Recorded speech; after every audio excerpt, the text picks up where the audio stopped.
September 10న చాకలి ఐలమ్మ వర్ధంతి. అది దేశమంతా బ్రిటిష్ పాలనకు వ్యతిరేకంగా ఒకటవుతున్న సమయం. స్వతంత్ర పోరాట వీరులకు జనం నీరాజనాలు పడుతున్నారు. కానీ ఇటు దక్కన్లో మాత్రం కాంగ్రెస్ పార్టీ అది చేపట్టిన కార్యక్రమాల మీద తీవ్రమైన నిర్బంధం అమలైంది. నిజాంను వ్యతిరేకించే ఏ వ్యక్తి సంస్థనైనా క్రూరంగా అణచివేయడమే లక్ష్యంగా రజాకార్లు పనిచేశారు. గ్రామాల్లోని దొరల చేతుల్లో చిన్న కులాల ప్రజలు, చేతి వృత్తిదారుల అరిగోస పడుతున్న కాలం అది. తెలంగాణ పల్లెల్లోని దేశ్ముఖ్లు దొరలంతా నిజాం అనుచరులుగా ఉంటూ అక్కడి భూమితో పాటు ప్రజల మీద పెత్తనం చేసేవారు. దీంతో వారి దయ మీదనే గ్రామంలోని శ్రామిక వర్గాల ప్రజలు బతకాల్సిన దుస్థితి. ఆ సమయంలో ఆ దొరల దుర్మార్గాలను ధైర్యంగా నిలదీసి వారందరికీ దన్నుగా నిలిచిన నిజాంకు వ్యతిరేకంగా జనాన్ని సమీకరించి పోరుబాట పట్టించిన వీరనారి ఐలమ్మ. ఆకలికి అతి చేరువలో ఉండే చాకలి కులంలో 1895లో మల్లమ్మ సాయిల దంపతులకు ఐలమ్మ జన్మించింది. వరంగల్ జిల్లా రాయపర్తి మండలం కిష్టాపురం ఈమె పుట్టిన ఊరు. అతి పిన్న వయసులోనే పాలకుర్తికి చెందిన చిట్యాల నరసింహతో వివాహం జరిగింది. వీరికి 5 కొడుకులు, 2 కూతుళ్లు. పెద్ద కుటుంబం కావడంతో పూట గడవడం కష్టంగా ఉండేది. వృత్తి పని చేసినా సరైన భుక్తి లేకపోయేది. దీంతో బట్టలు ఉతకడంతో పాటు కూలీనాలి చేస్తూ కుటుంబాన్ని నెట్టుకొచ్చేది. ఆ సమయంలోనే 1944లో భువనగిరిలో రావి నారాయణరెడ్డి నాయకత్వంలో ఆంధ్ర మహాసభ ఏర్పడింది. నల్ల నరసింహులు, ఆరుట్ల రామచంద్రారెడ్డి వంటి నేతలంతా కలిసి 1945లో పాలకుర్తి కేంద్రంగా ఆంధ్ర మహాసభల శాఖను ఏర్పరిచారు. స్థానిక నేతల మీద నిర్బంధం ఉండడంతో వీరంతా ఐలమ్మ ఇంటిని కేంద్రంగా చేసుకుని కార్యకలాపాలు సాగించేవారు. తొలి రోజుల్లో నేతలు కార్యకర్తలకు తన ఇంటి ఆశ్రయం ఇచ్చి భోజన వసతి కల్పించడమే ఐలమ్మ బాధ్యతగా ఉంటది. తర్వాతి రోజుల్లో మహాసభకు గట్టి మద్దతుదారిగా మారింది. ఆ సమయంలో పాలకుర్తి ప్రాంతానికి రజాకార్ల తరపున ఉపసేనాపతిగా ఉన్న విసునూరు దేశ్ముఖ్ రాపాక రామచంద్రారెడ్డి, ఆయన కుమారుడు జగన్మోహన్ రెడ్డి కనుసన్నలో 60 గ్రామాల పాలన సాగేది.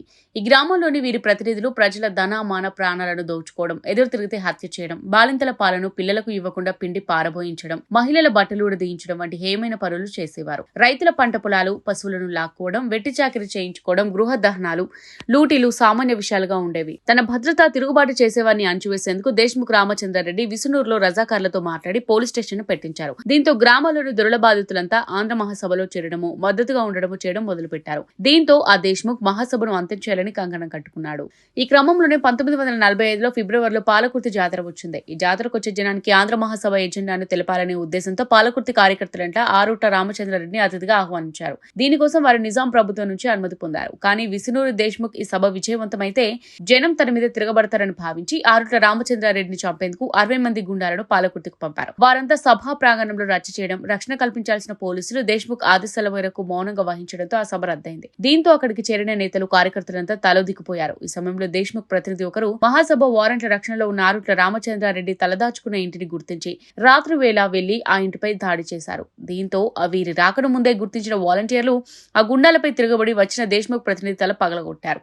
దీనిపై దేశ్ముఖ్, ఐలమ్మ భర్త నరసింహ, ఆమె 3 కొడుకులు ఆరుట్ల రామచంద్రారెడ్డితో సహా 12 మందిని నిందితులుగా చెబుతూ కేసు పెట్టగా 10 మందిని అరెస్ట్ చేసి విసునూరు పోలీస్ స్టేషన్ కు తరలించగా సుబ్బారావు, ఆరుట్ల రామచంద్రారెడ్డి పాలకుర్తి ప్రాంతంలోని కొండాపురంలో గిరిజన ఇళ్లలో తలదాచుకున్నారు. ఆంధ్ర మహాసభ నేతలు, కార్యకర్తలకు స్థానికంగా ఆశ్రయం కల్పిస్తున్న ఐలమ్మను పాలకుర్తిలో ఉండకుండా చేసేందుకు దేశ్ముఖ్ మరో ప్లాన్ చేశారు. పాలకుర్తి గ్రామ పట్వారిని ఆమె ఇంటికి పంపి కుటుంబ సమేతంగా నాగళ్లతో వచ్చి తమ పొలాల్లో పనిచేయాలని ఆదేశించాడు. దీనికి ఆమె నిరాకరించగా రెచ్చిపోయిన పట్వారి పాలకుర్తిలోని ఆంధ్ర మహాసభ నేతలు, కార్యకర్తల ఇళ్లన్నీ కూల్చివేయడమే కాక వరి పొలాలను స్వాధీనం చేసుకుంటారని బహిరంగంగా హెచ్చరించారు. దీంతో రెచ్చిపోయిన మహాసభ నేతలు, కార్యకర్తలు గ్రామంలోని పట్వారి ఇంటిని గుణపాలతో కూల్చేశారు. పట్వారి వీరి దెబ్బకు ఊరు విడిచి పారిపోగా కార్యకర్తలు ఆ ఇంటి స్థలాన్ని దున్ని మొక్కజొన్న విత్తనాలు నాటడమే కాక ఆ పంటను ఊరంతా కలిసి ఉమ్మడిగా మంటల్లో వేసి కాల్చుకున్నారు. దీంతో ఐలమ్మ కుటుంబంపై దేశ్ముఖ్ పగ మరింత పెరిగింది. ఆ రోజుల్లోనే ఐలమ్మ కులవృత్తి చేసుకుంటూనే పాలకుర్తిలోని పొలాన్ని కౌలుకు తీసుకుని పంట వేసేది. ఆ పొలం పొరుగుల్లో ఉండే కొండలరావుది. సరిగ్గా పంట కోతకు వచ్చిన సమయంలో విష్ణుడు దేశ్ముఖ్ ఆ పొలం అసలు యజమానిని బెదిరించి ఒక ఒప్పందం రాయించుకున్నాడు.